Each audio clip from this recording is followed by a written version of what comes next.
వర్షంలో పేదవాళ్ల బ్రతుకులు. తుని పిచ్చుక, చోటు చిలుక, చిచ్చుకాకి, మాహీగ్రద్ద మరియు లూసిపావురం అంతా ప్రాణ స్నేహితులు. వాళ్ళందరూ ఎన్నో ఏళ్ల క్రితం తమ తాత ముత్తాతలు కట్టిన పురాతనమైన చాలా గట్టిగా ఉండే మట్టి కోడల పెంకుటిళ్లలోనే నివాసముంటూ ఉంటారు. ఆ ఇల్లు చూడ్డానికి పాతవిగా ఉన్న వానొచ్చినా ఎండొచ్చినా లోపల చాలా ప్రశాంతంగా సురక్షితంగా ఉంటాయి. ఆ ఊరి పక్షుల పిల్లలైన పుచ్చిపిచ్చుక, బన్ను చిలుక మరియు చిన్నుకాకి ముగ్గురు సిటీలో చదువుకొని సాఫ్ట్వేర్ ఉద్యోగాలు చేస్తూ అక్కడే పెద్ద పెద్ద కాంక్రీట్ బిల్డింగులలో ఉంటూ ఉంటారు. ఒకరోజు వాళ్ళకి సెలవులు రావడంతో ముగ్గురు పిల్లలు ఒకేసారి కారులో తమ పల్లెటూరికి తమ తల్లులను చూడ్డానికి వస్తారు. చిన్నుకాకి కారు దిగి తన పాత పెంకుటిల్లు చూసి ముఖం చిట్లించుకుంటూ, ఏంటి బన్ను ఇది? మన ఊరు ఇంకా డెవలప్ కాలేదా? సిటీలో నేను ఎంత లగ్జరీగా 10వ అంతస్తులో ఉంటుంటే ఇక్కడ ఈ పాత పెంకుటిల్లు, ఈ మట్టి గోడలు చూస్తుంటే నాకు ఏడుపు వస్తుందిరా. అవునరా చిన్నగా, నా ఫీలింగ్ కూడా అదే. మన అపార్ట్మెంట్ ఎంత స్టైల్ గా గ్లాస్ విండోస్ తో అదుర్సులాగా ఉంటాయి. ఈ పాతిళ్ళు చూస్తుంటే నాకు అస్సలు నచ్చట్లేదు. బుజ్జి పిచ్చుక సూట్ కేసు పట్టుకొని, మీరు చెప్పింది కరెక్టేరా. సిటీలో మన స్టేటస్ కి మన ఊరిలో మన అమ్మలుంటున్న ఈ పూడి గుడిసెల లాంటి పెంకుటిళ్ళకి అసలు సింక్ అవ్వట్లేదు. మనం ఖచ్చితంగా ఈ ఇళ్లను కూలగొట్టి సిటీలాగా పెద్ద పెద్ద కాంక్రీట్ బంగ్లాలు కట్టేద్దాం. మన అమ్మలను కూడా అందులోనే ఉంచుదాం. మన దగ్గర డబ్బులున్నాయి కదా.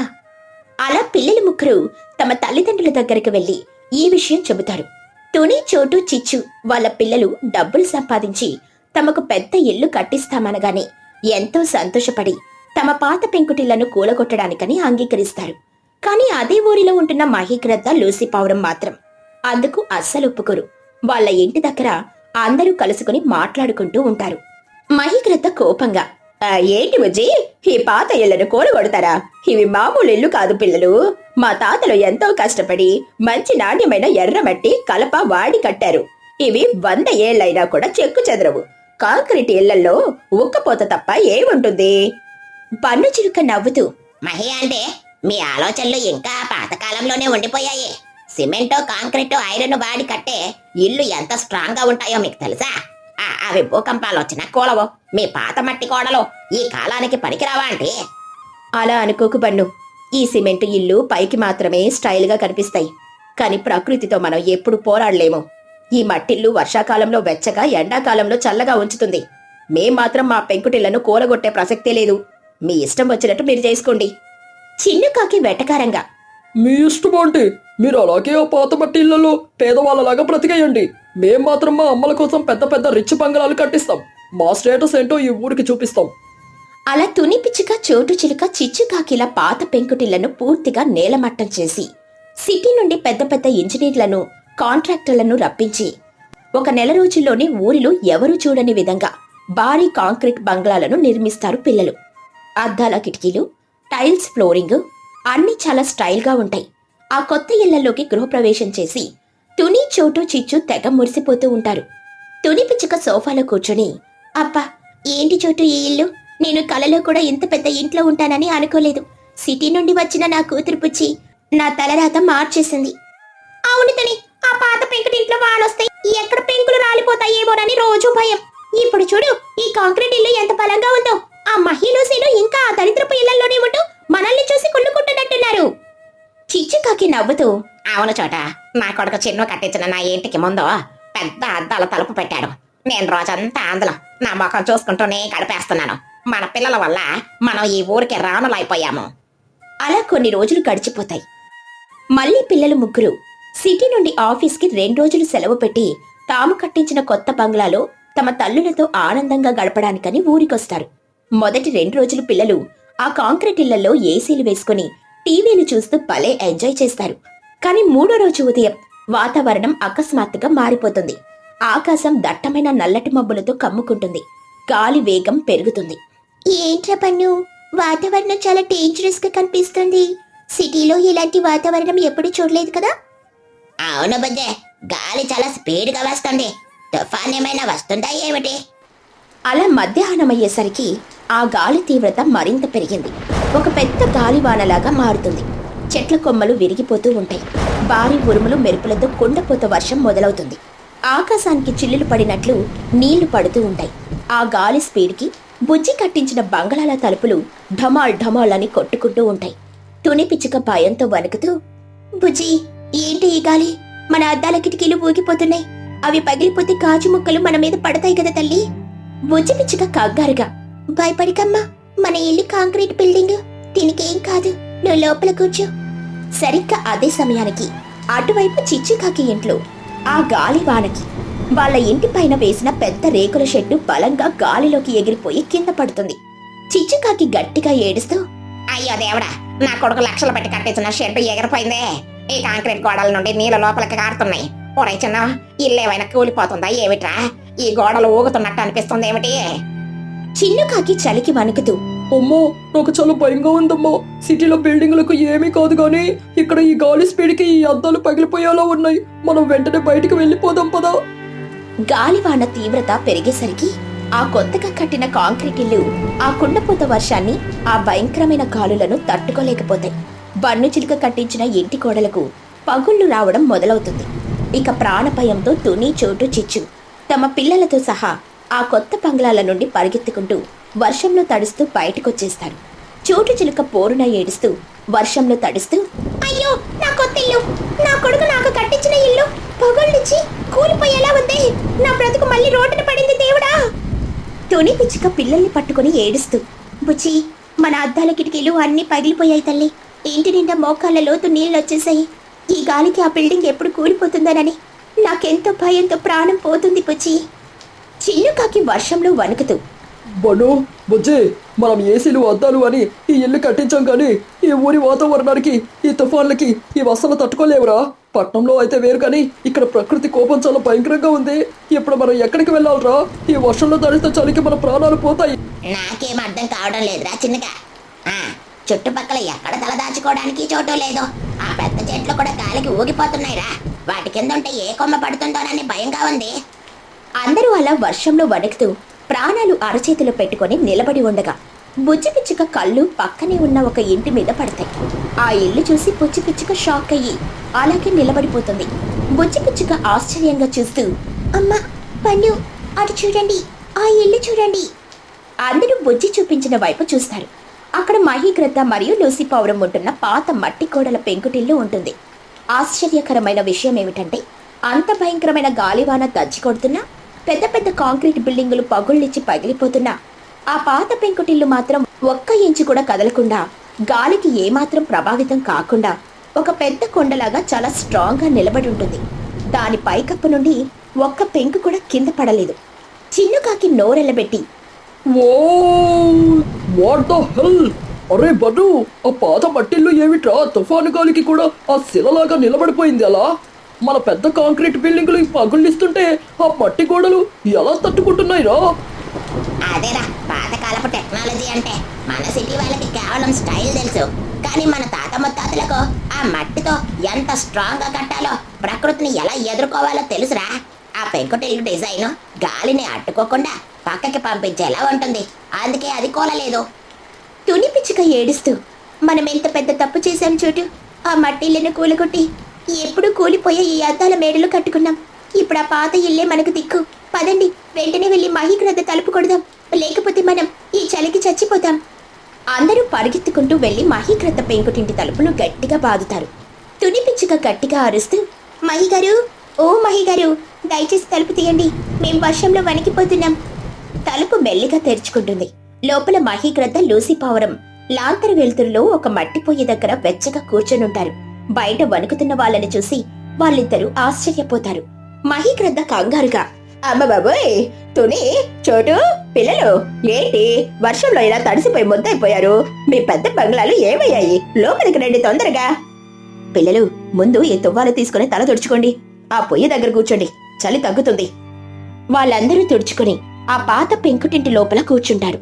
బయటంతా తుఫానున్నా కూడా లోపల గాలి చప్పుడు గాని వర్షం చప్పుడు గాని ఎక్కువగా కనిపించదు. ఆ ఇల్లు ఎంతో వెచ్చగా సురక్షితంగా ఉంటుంది. ఇది చూసి సిటీలో చదువుకున్న పిల్లలకి తమ తప్పు పూర్తిగా అర్థమవుతుంది. బుజ్జి పిచ్చుక సిగ్గుతో తలదించుకుని, మహి ఆంటీ, మమ్మల్ని క్షమించండి. ఆ రోజు మీ ఇల్లును చూసి, మీ పాత ఆలోచనలు చూసి నేను చాలా చులకన చేసి మాట్లాడాను. ఆ సిమెంట్ ఇల్లు, కాంక్రీట్ బంగ్లాలు అని విర్రవీగాను. కానీ ప్రకృతి ముందు మా సిటీ టెక్నాలజీ ఓడిపోయిందంటీ. మా ఇల్లు పగిలిపోతుంటే మీరుంటున్న ఈ పాత పెంకుటిల్లు మమ్మల్ని ఆశ్చర్యపరిచింది. అవునంటే మా డబ్బు మా అహంకారం రెండు కరిగిపోయాయి. ఈ పెంకుటిల్లు ఎంత గట్టిదో ఎంత గొప్పదో మాకు ప్రాణం మీదకొస్తే గాని తెలియలేదు. మా తప్పును మన్నించండి. మహీగ్రద్ద నవ్వుతూ, అయ్యో పిల్లలు, మీ మీద నాకెలాంటి కోపం లేదు. మీరు కొత్త తరం వాళ్ళు, మీకు అన్ని కొత్తగా మోడ్రన్ గా ఉండాలనిపిస్తుంది. అందులో మీ తప్పేం లేదు. కానీ గుర్తుపెట్టుకోండి, పాత వస్తువులను, పాత పద్ధతులను ఎప్పుడూ తక్కువ అంచనా వేయకూడదు. వాటి వెనక ఎన్నో ఏళ్ల అనుభవం ఉంటుంది. నిజమే పిల్లలు, మా మట్టిల్లు చూసి మీరు నవ్వారు. కానీ ఈ రోజు ఈ పేదవాళ్ల పాత ఇల్లే మీ ప్రాణాలను కాపాడింది. ఆడంబరాలకు పోయి అసలు భద్రతను మర్చిపోకూడదు. తుని పిచ్చుక కన్నీళ్లతో, అవును లూసి, మేము మా పాత ఇళ్లను కూలగొట్టుకుని మా చేతులతో మేమే మా గూడును నాశనం చేసుకున్నాం. మమ్మల్ని క్షమించండి. సరే, జరిగిందేదో జరిగింది. ఇప్పుడు మీరు ప్రశాంతంగా ఉండండి. మీరు తడిసిపోయారు కదా, నేను వేడివేడిగా అన్నం, నాటుకోడి పులుసు వండాను.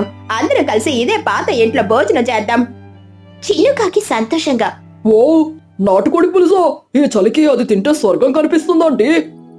అందరూ ఆ పాత పెంకుటింట్లో నేల మీద చాపలు పరుచుకుని వేడివేడి భోజనం చేస్తారు. ఆ ఇల్లు ఎంతో వెచ్చగా ఉండడంతో వాళ్ళకి చాలా హాయిగా ఉంటుంది. భోజనాలయ్యాక రాత్రి అందరూ అక్కడే పడుకుంటారు. వర్షం రాత్రంతా దంచి కొడుతూనే ఉంటుంది. ఉరుములు, మెరుపులు భయపెడుతూనే ఉంటాయి. కాని ఆ పాత పెంకుటింట్లో పైకప్పు నుండి ఒక్క చుక్క నీరు కూడా లోపలికి కారదు. ఆ ఇల్లు ఎంత అద్భుతంగా డిజైన్ చేయబడిందో చూసి పిల్లలు ముగ్గురు మళ్ళీ మళ్ళీ ఆశ్చర్యపోతూనే ఉంటారు. వన్ను చిలుక పడుకొని పైకి చూస్తూ, చూసారా, ఎంత పెద్ద వాన పడుతున్నా ఒక్క చుక్క నీరు కారట్లేదు. అదే మన కాంక్రీట్ ఇంట్లో అయితే ఈ పాటికి మోకాళ్ళ లోతు నీళ్లుండేవి. అవునరా, రేపు మన వాన తగ్గగానే నేను సిటీకి వెళ్లి ఒక పని చేస్తాను. ఏ పని చేస్తావు బుజ్జి? మన అద్దాల మేడలు కూలగొట్టి మళ్ళీ పాత పద్ధతిలోని మా అమ్మకి ఒక అందమైన గట్టిగా ఉండే పెంకుటిల్లు కట్టిస్తాన్రా. అప్పుడే మా అమ్మ ఈ ఊర్లో ఎప్పటికీ సేఫ్ గా ఉంటుంది. సూపర్ ఐడియా బుజ్జి. మేం కూడా అలాగే చేస్తాం. అలా ఆ రాత్రి పిల్లలు తాము కట్టిన పెద్ద బంగ్లాల కంటే వాళ్ళ తాతలు కట్టిన ఆ పాత పెంకుటిల్లే వాళ్లకు నిజమైన ఆశ్రయం ఇచ్చిందని తెలుసుకుంటారు. పేదవాళ్ల ఇల్లు అని వాళ్ళు చులకనగా చూసిన ఆ పెంకుటిల్లే ప్రకృతి విపత్తులో వాళ్ళ పాలిట ఒక పెద్ద కోటలాగా నిలబడి వాళ్ళకొక గొప్ప జీవిత పాఠాన్ని నేర్పుతుంది. పక్షుల గ్రామంలో భారీ వర్షం. చిచ్చుకాకి ఎప్పుడూ ఒకటే కల. తను ఏ పని చేయకుండా కాలు మీద కాలు వేసుకుని దర్జాగా మహారాణిలా బ్రతకాలనే కోరిక. కాని ఆమె వాస్తవ పరిస్థితి దానికి పూర్తిగా భిన్నంగా ఉంటుంది. ఆమెకు ఊరి చివరన ఒక పాత పెంకిటిల్లు మాత్రమే ఉంది. ఆ ఇంటి ముందు మాత్రం చాలా విశాలమైన ఖాళీ స్థలం ఉంటుంది. కడుపు నింపుకోవడం కోసం, తన కొడుకు చిన్నుకాకిని పోషించుకోవడం కోసం చిచ్చుకాకి ప్రతిరోజు ఉదయం తునిపిచ్చుక పొలంలో కూలీ పనికి, సాయంత్రం చోటు చిలుక ఇంట్లో ఇంటి పనులకు వెళ్తూ కష్టపడి బ్రతుకుతూ ఉంటుంది. ఒకరోజు మధ్యాహ్నం తునిపిచ్చుక పొలంలో ఎండలో కలుపు తీస్తూ చిచ్చుకాకి విసుక్కుంటూ ఉంటుంది. చిచ్చుకాకి నడుం పట్టుకుని ఆయాసపడుతూ, అబ్బా, నా నడుం విరిగిపోతుంది. ఉదయం నుండి ఈ ఎండలో మట్టిలో పడి కొట్టుకుంటున్నాను. నా కర్మ కాకపోతే ఆ తుని పిచ్చికేమో ఏసీలో కూర్చొని నాకు ఆర్డర్లు వేస్తుంది. నేను మాత్రం ఈ బురదలో కూలిదానిలా పడి చేస్తున్నాను. ఈ కష్టాలు ఎప్పటికి తీరుతాయో ఏమిటో. ఎవరి కింద పని చేయకుండా నాకంటూ ఒక సొంత వ్యాపారం ఉండి నేను కూడా కాలు మీద కాలేసుకుని కూర్చొని డబ్బులు సంపాదించే రోజు ఎప్పుడొస్తుందో ఆ దేవుడికే తెలియాలి. తునిపిచ్చుక పొలానికొచ్చి, ఏంటి చిచ్చు అక్కడే నిలబడి సొంతంగా మాట్లాడుకుంటున్నావు? పని అయిపోయిందా? ఈరోజు సాయంత్రం లోపు ఆ గట్టు మీదున్న కలుపంతా తీసేయాలి. నేను మార్కెట్కి వెళ్తున్నాను. పని పూర్తయ్యాక ఇంటికి వెళ్ళు. చిచ్చుకాకి నొసలు చిట్లించుకొని, తీస్తానులే తుని, దానికి ఎందుకంతలా చెబుతున్నావు? నా పని నేను కరెక్ట్ గానే చేస్తాను కదా. సరేలే, సాయంత్రం చోటు చిలక ఇంట్లో కూడా గిన్నెలు తోమాలి. నేను కొంచెం త్వరగా వెళ్తాను. అలా రోజంతా కష్టపడి సాయంత్రం చోటు చిలుక ఇంట్లో పనులు ముగించుకొని బాగా అలసిపోయి చిచ్చుకాకి తన పాత పెంకుటింటికి చేరుకుంటుంది. ఇంటి ముందు ఉన్న విశాలమైన ఖాళీ స్థలంలో కొడుకు చిన్నుకాకి ఆడుకుంటూ ఉంటాడు. చిచ్చుకాకి వాడికి అన్నం పెట్టి కాసేపు ఆ అరుగు మీద కూర్చొని విశ్రాంతి తీసుకుంటూ ఉంటుంది. అప్పుడే ఊరి గవర్నమెంట్ ఆఫీసర్ అయిన మహీగ్రద్ద చేతిలో కొన్ని పేపర్లు, మ్యాప్ పట్టుకుని చిచ్చుకాకి ఇంటి ముందున్న స్థలాన్ని కొలుస్తూ ఉంటుంది. చిచ్చుకాకి ఆశ్చర్యంగా లేచి, ఏంటి మహిగారు, రాత్రిపూట మా ఇంటి ముందుకొచ్చి ఆ టేపులతో ఏంటో కొలుస్తున్నారు? మా స్థలంలో మీకేం పని? ఇక్కడేమైనా బంగారు గనులున్నాయా ఏమిటి? కొలతలు వేస్తున్నారు. మహిగ్రద్ద సీరియస్ గా పేపర్లు చూస్తూ, బంగారు గనులేమి లేవులే కానీ చిచ్చు, ఒక పెద్ద డెవలప్మెంట్ ప్రాజెక్ట్ ఉంది. నేను ఇక్కడికి గవర్నమెంట్ ఆఫీసర్ గా వచ్చాను. నీకొక బ్యాడ్ న్యూస్, అలాగే ఒక గుడ్ న్యూస్ కూడా ఉంది. ఊరి మధ్యలో ట్రాఫిక్ ఎక్కువైపోతుందని పంచాయతీ వాళ్ళు ఒక కొత్త బైపాస్ రోడ్డు వేయాలని ప్లాన్ వేశారు. చిచ్చుకాకి అయోమయంగా, బైపాస్ రోడ్డు వేస్తే నాకేంటి మహిగారు? నా ఇల్లు ఊరి చివర ఎక్కడో ఉంది కదా, నన్నెందుకు టెన్షన్ పెడుతున్నారు? అదే అసలు సమస్య చిచ్చు. ఆ కొత్త బైపాస్ రోడ్డు కరెక్ట్ గా నీ ఇంటి ముందున్న ఈ ఖాళీ స్థలం గుండానే వెళ్తుంది. మ్యాప్ ప్రకారం ఈ స్థలం మొత్తం రోడ్డు కోసమే తవ్వేస్తారు. నీ ఇల్లు మాత్రమే కాదు, ఒకవేళ అవసరమైతే నీ ఇల్లు కూడా గవర్నమెంట్ తీసుకుంటుంది. అందుకే కొలతలు వేస్తున్నాను. చిచ్చుకాకి షాక్ అయ్యి గుండెలు బాదుకుంటూ, ఏమిటి రోడ్డా? నా ఇంటి ముందునుండా? అన్యాయం మహిగారు, ఇది మహా అన్యాయం. ఊళ్ళో వాళ్ళ ఇళ్ళన్నీ వదిలేసి ఊరు చివర పడి ఉన్న నా పేదదాని ఇంటి ముందే రోడ్డు వేస్తారా? నా స్థలాన్ని తవ్వేస్తారా? నేను అసలు ఒప్పుకోను కాక ఒప్పుకోను. చిన్నుకాకి ఏడుస్తూ, అంకుల్, మా ఇంటి ముందు రోడ్డు వేస్తే నేను ఎక్కడ ఆడుకోవాలి? మా ఇల్లు కూలగొట్టకండి అంకుల్, ప్లీజ్. మేమెక్కడికి వెళ్ళాలి? మహిగ్రద్ద జాలిగా, చిచ్చు, నేను చెప్పేది అర్థం చేసుకో. ఇది గవర్నమెంట్ ఆర్డర్. నువ్వు అడ్డుపడితే లాభం లేదు. ఇదిగో ఈ స్థలం పోతుంది కాబట్టి నీ పాత పెంకుటిల్లు కూడా గవర్నమెంట్కి అమ్మేయ్. వాళ్ళు నీకు మంచి డబ్బులు ఇస్తారు. ఆ డబ్బులతో ఊరి మధ్యలో వేరే మంచి ఇల్లు కట్టుకుని హాయిగా బ్రతుకు. ఇది నీకు మంచి అవకాశమే కదా. చిచ్చుకాకి కోపంగా ఊగిపోతూ, డబ్బులిస్తారా? మీ గవర్నమెంట్ డబ్బులు నాకొద్దు. ఈ స్థలం, ఈ పాత పెంకుటిల్లు నా ప్రాణం మహిగారు. ఎన్ని కష్టాలు వచ్చినా నేను నా ఇల్లు వదలను. మీరు మా ఇంటిని ఏవీ చేయడానికి వీల్లేదు. నేను ఇక్కడ నుండి ఎక్కడికి వెళ్లేదే లేదు. ఈ మీ రోడ్డు ప్లాన్ మార్చుకోండి, లేదంటే నేను ఊరంతా గోల చేస్తాను. మహిగ్రద్ద విసుక్కుంటూ, నీకెంత చెప్పినా అర్థం కాదా చిచ్చు? ఇల్లు వదలకపోతే నీ కర్మ, కానీ ఇంటి ముందున్న స్థలం మాత్రం రేపే తవ్వేస్తారు. అప్పుడు నీ ఇంటికి బయటికి రావడానికి కూడా దారుండదు, చూసుకో. నేను నా డ్యూటీ పూర్తి చేశాను. రేపు ఉదయాన్నే జేసీబీలు వస్తాయి, రెడీగా ఉండు. మహిగ్రద్ద వార్నింగ్ ఇచ్చి వెళ్లిపోతుంది. చిచ్చుకాకి చిన్నుకాకి ఇద్దరు గుండెలు పగిలేలా ఏడుస్తారు. తమకున్న ఒకే ఒక్క ఆస్తిని గవర్నమెంట్ వాళ్ళు లాక్కుంటున్నారని చిచ్చుకాకి రాత్రంతా నిద్ర పట్టదు. మరుసటి రోజు ఉదయాన్నే మహిగ్రద్ద జేసీబీ మిషన్లను తీసుకొనొస్తారు. చిచ్చుకాకి ఎంత అడ్డుపడినా ఏడ్చినా ఎవరూ వినరు. చిచ్చుకాకి కళ్ళ ముందే ఆమె ఇంటి ముందున్న ఆ పెద్ద స్థలాన్ని లోతుగా చాలా విశాలంగా తవ్వేస్తారు. ఇప్పుడు చిచ్చుకాకి పెంకుటింటి ముందు ఒక పెద్ద కందకం ఏర్పడుతుంది. ఆ రాత్రి చిచ్చుకాకి, చిన్ను తీవ్రమైన బాధతో ఇంట్లో ముడుచుకుని కూర్చుంటారు. చిన్నుకాకి ఏడుస్తూ కడుపు పట్టుకుని, అమ్మో, నాకు చాలా ఆకలిగా ఉందమ్మా. ఈ రోజు నువ్వు పనికి వెళ్ళలేదు కదా, ఇంట్లో వండడానికి బియ్యం కూడా లేవు. నేను ఆకలితో ఉండలేకపోతున్నానమ్మా. చిచ్చుకాకి కన్నీళ్లు తుడుచుకుంటూ కొడుకుని హత్తుకుని, అయ్యా అడవకరా నాన్న, ఈ ఒక్క రాత్రికి కడుపులో కొన్ని నీళ్లు తాగి పడుకోరా. నా ప్రాణం కంటే ఎక్కువగా చూసుకుని నా ఇంటి ముందు స్థలాన్ని ఎలా తవ్వేశారో చూసావా? రేపు ఆ గుంటలో సిమెంట్ పోసి రోడ్డు వేస్తే మనం బయటికి వెళ్ళడానికి కూడా దారి ఉండదు. మన బతుకు ఇంతేరా, పేదవాళ్ళం కదా, మనల్ని ఎవరైనా అని చేస్తారు. దేవుడు కూడా మనల్ని మర్చిపోయాడురా. పడుకో నాన్న, ఏడవకో. తల్లి కొడుకులిద్దరూ ఆకలితో బాధతో ఏడుస్తూనే నిద్రపోతారు. కాని ఆ రాత్రి ప్రకృతి కూడా తన ప్రతాపాన్ని చూపించడం మొదలు పెడుతుంది. అర్ధరాత్రి సమయంలో ఆకాశం బద్దలైనట్లుగా భయంకరమైన ఉరుములు మెరుపులతో భారీ వర్షం కురవడం మొదలవుతుంది. ఆ వాన ఎంత తీవ్రంగా ఉందంటే ఊరి చివర ఉన్న పెద్ద చెరువులో నీళ్లు నిండిపోయి కట్టలు తెగిపోయే పరిస్థితి వస్తుంది. చిన్నుకాకి ఉలిక్కిపడి లేచి, అమ్మో, ఏంటమ్మా బయటంత పెద్దగా చప్పుడొస్తుంది? ఉరుములు చూడు, ఇల్లే కూలిపోయేలా ఉన్నాయి. నాకు భయం వేస్తుందమ్మా. భయపడకరా చిన్నగా, అది గాలి వానరా. మన పెంకుటిల్లు గట్టిగానే ఉందిలే, లోపలికి నీళ్లు రావలే. నువ్వు దుప్పటి కప్పుకొని పడుకో. ఆ కుండపోత వర్షానికి ఊరి చెరువు కట్ట తెగిపోతుంది. చెరువులోని నీళ్లన్నీ ఉప్పొంగి ప్రవాహంలో ఊరి చివరకు వచ్చి సరిగ్గా చిచ్చుకాకి ఇంటి ముందు గవర్నమెంట్ వాళ్ళు తవ్విన ఆ అతిపెద్ద గుంటలోకి దూకుతాయి. రాత్రంతా ఆ నీళ్లు అలా ఆ గుంటలోకి ప్రవహిస్తూనే ఉంటాయి. చెరువు నీళ్లతో పాటు చెరువులో ఉన్న వందలాది చేపలు కూడా కొట్టుకొచ్చి ఆ గుంటలో పడిపోతాయి. ఉదయం అవుతుంది. వర్షం ఆగిపోయి సూర్యుడొస్తాడు. చిన్నుకాకి మెల్లిగా లేచి ఇంటి తలుపు తెరిచి బయటికి చూస్తాడు. బయట దృశ్యాన్ని చూసి వాడికి మాట పడిపోతుంది. చిన్నుకాకి షాక్ అయ్యి అరుస్తూ, అమ్మో అమ్మో, తొందరగా బయటికి రా అమ్మా. మన ఇంటి ముందు సముద్రం వచ్చేసిందమ్మా. బాబోయ్, తొందరగా రా. చిచ్చుకాకి కంగారుగా పరిగెత్తుకుంటూ వచ్చి, ఏమిట్రా అరుస్తున్నావు? సముద్రం ఏంటి? బయట చూసి నోరెళ్లపెట్టి, అమ్మ బాబాయ్, ఇదేమిటి? నిన్న ఇక్కడ పెద్ద గుంట తవ్వారు కదా, ఇప్పుడు ఇదంతా నీళ్లతో నిండిపోయి ఒక కాలువలాగా మారిపోయిందేమిటి? ఈ నీళ్ళు ఎక్కడి నుండి వచ్చాయిరా? అమ్మో అటు చూడు, ఆ నీళ్ళల్లో ఏవో ఎగురుతున్నాయి, అవేంటమ్మో? చిచ్చుకాకి కళ్ళు పెద్దవి చేసి చూస్తూ అరే అవి అవి చేపలరా, పెద్ద పెద్ద చేపలు. రాత్రి చెరువు కట్ట తెగిపోయి నీళ్ళన్నీ మన ఇంటి ముందు గుంటలోకి వచ్చేసాయి కదా, ఆ నీళ్లతో పాటే చెరువులోని చేపలన్నీ ఇక్కడికి కొట్టుకుని వచ్చేసాయి. అరరరే, ఈ చేపలన్నీ మన ఇంటి ముందు నీళ్ళలోనే ఎగురుతున్నాయిరా. చిచ్చుకాకి కళ్ళల్లో ఒక్కసారిగా మెరుపు కనిపిస్తుంది. ఆమె పిసినారి వ్యాపార బుద్ధి నిద్రలేస్తుంది.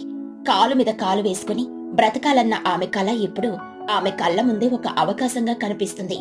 చిచ్చుకాకి గట్టిగా నవ్వుతూ ఒరే చిన్నగా, దేవుడు మన కష్టాలు చూసి కరుణించాడ్రా. నిన్న గవర్నమెంట్ వాళ్ళు గుంట తవ్వారని ఏడ్చాం కానీ ఆ గుంట మన పాలిట అదృష్టంగా మారిందిరా.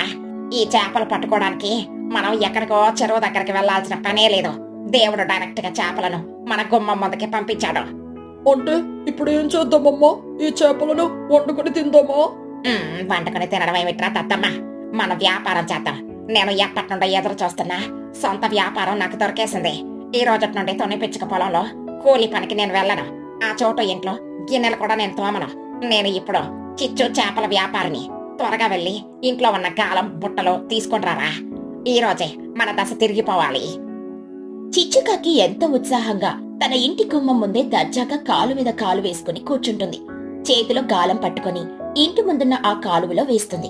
చేపలు దండిగా ఉండడంతో క్షణాల్లోనే పెద్ద పెద్ద చేపలు ఆమె గాలానికి చిక్కుకుంటాయి.